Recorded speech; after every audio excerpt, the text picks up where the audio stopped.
اے محمد، آپ نے ہم پر حجت قائم کی ہے اور آپ کو معلوم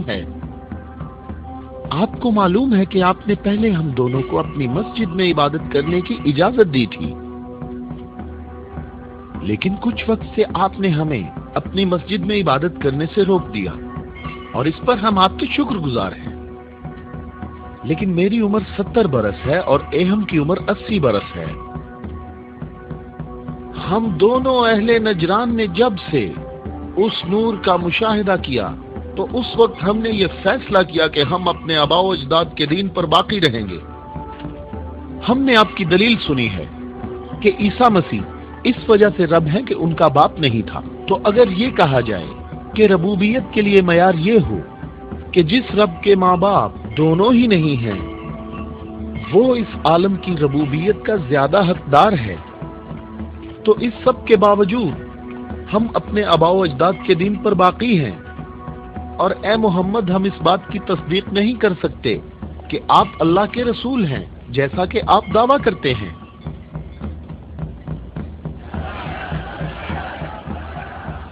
اے محمد، ہم چاہتے ہیں کہ ہمیں اور اہل نجران کو اپنے حال پر چھوڑ دیا جائے۔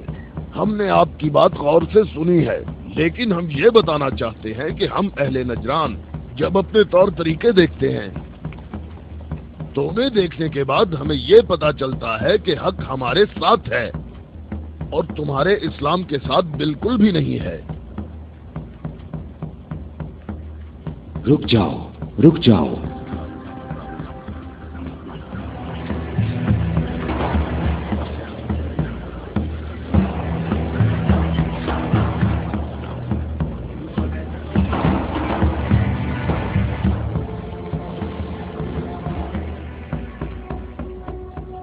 میں نے جو کچھ کہا ہے اپنی طرف سے نہیں کہا، بلکہ یہ سب کلام اللہ ہے۔ تم لوگوں نے میری دلیل سنی اور اس کا جواب نہ دے سکے، اور تمہارے اس تمام اصرار کے باوجود تمہارا معاملہ اپنے مقام پر باقی ہے، اور اللہ کی طرف سے تم پر ایک اور حجت قائم کرنے کے لیے تمہیں مباہلہ کی دعوت دیتا ہوں۔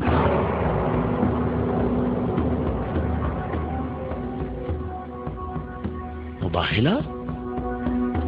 ہم دونوں ایک دوسرے پر اللہ کی طرف سے بلائیں نازل ہونے اور اللہ کی لعنت کی بد دعا کریں گے۔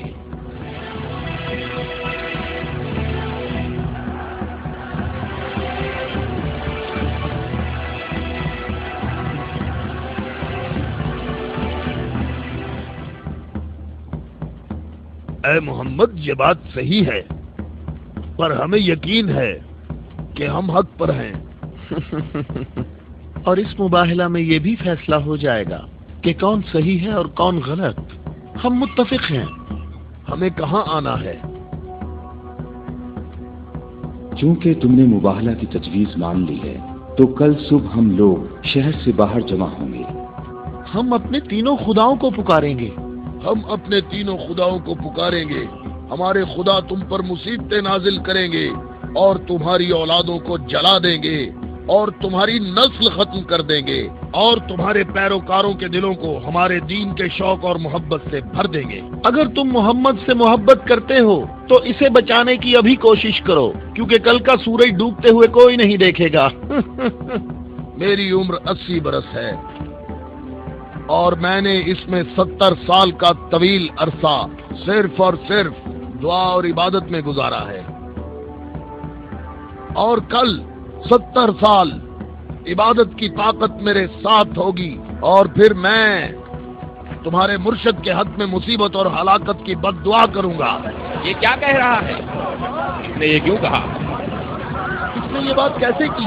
اس نے یہ کیسے کہا؟ رک جاؤ، اس نے یہ بات کیسے کی؟ ان دونوں کے نزدیک کوئی نہ جائے۔ رک جاؤ، میں نے ان کو امان دی ہے تاکہ یہ لوگ اپنی بات یکسوئی اور اطمینان کے ساتھ کر سکیں۔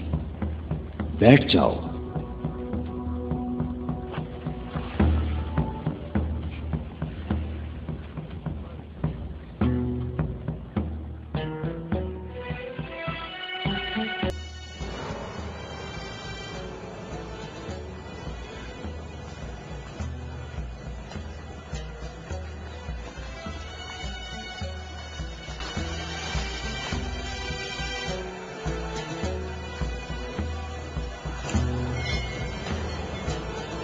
میں تم لوگوں کو نصیحت کرتا ہوں کہ اگر ہم نے محمد پر مصیبت نازل کی تو تم ہمیں قصوروار نہیں ٹھہراؤ گے، کیونکہ محمد نے خود اس کی خواہش کی ہے۔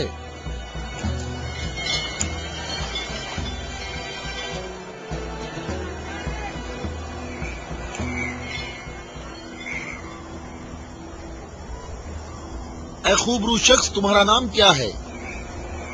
ابو رافع، میں محمد مصطفیٰ کا آزاد کردہ غلام ہوں۔ اگر تم سے ایک سوال پوچھوں تو جواب دو گے؟ ہاں جواب دوں گا، پوچھو اے نجرانی۔ اچھا یہ بتاؤ، اگر محمد یہاں آئے تو کس راستے سے آئیں گے؟ جس راستے سے ہم لوگ یہاں آئے ہیں، جس راستے سے سب لوگ آتے ہیں، سب لوگ اس کھجور کے درخت کے سامنے سے آتے ہیں۔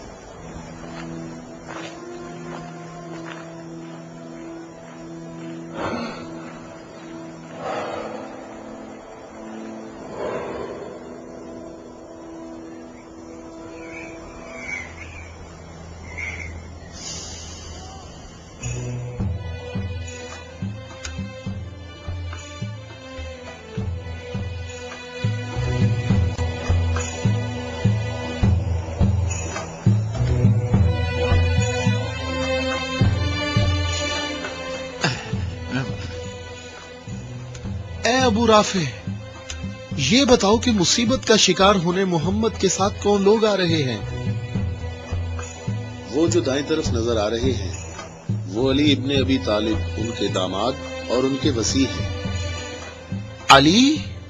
وہی علی جس نے خندق میں عمر ابن عبد ود عامری کو قتل کیا تھا؟ حارث اور مرہب کو خیبر میں؟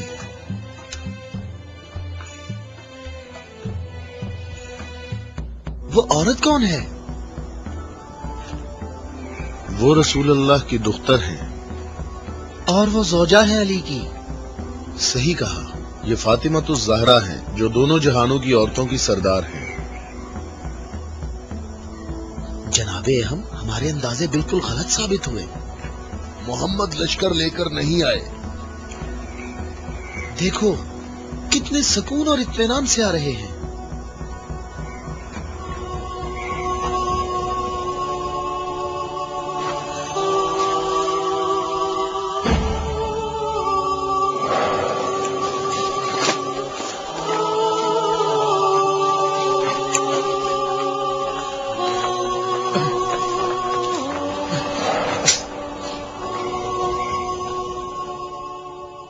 اہم، دیکھو محمد اپنے خاندان والوں اور عزیزوں کو مصیبت میں مبتلا ہونے کے لیے لا رہے ہیں۔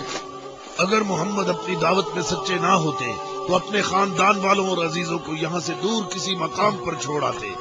یہ ہاتھ جو میں دیکھ رہا ہوں اہم، اگر دعا کے لیے اٹھ گئے تو یاد رکھنا کہ پہاڑ بھی اپنی جگہ چھوڑ دیں گے۔ ان بد دعاؤں کا نجران اور اہل نجران پر کوئی اثر نہ ہو۔ جلدی اے عذاب کرنے والے خدا، جلدی کر، ہم پر لعنت کرنے والوں کو نہ چھوڑنا، اور ان سے کہو ہم پر لعنت نہ کریں، ان سے کہو ہم پر لعنت نہ کریں۔ اے محمد ٹھہرو، رک جاؤ، ہم پر لعنت نہ کرنا، لعنت نہ کرنا۔